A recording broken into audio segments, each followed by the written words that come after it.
Тъгата е слабостта ти в неумението да се свързваш с чувствата си с радост. Тъгата е сила за растеж, когато се стремиш да я ръководиш и променяш. Ако приемаш чувствата, които те сломяват, и променяш отношението си към тях, ще променяш и тъгата.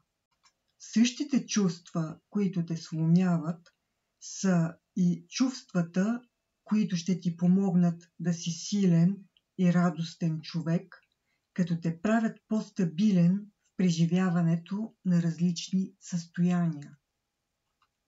Тъгата е страх и несигурност, но е и шанс да си по-устойчив, когато опитът ти се разшири и се съпостави с нови преживявания.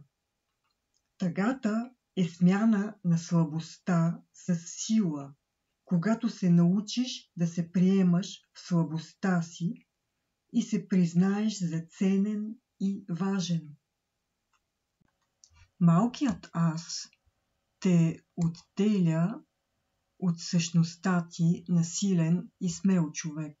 Затова тъгата е стягане в обръча на страха. Ако се отпуснеш в увереност, че си несломима сила, ще се разшириш към самоувереност и присъствие с ярка себеизява.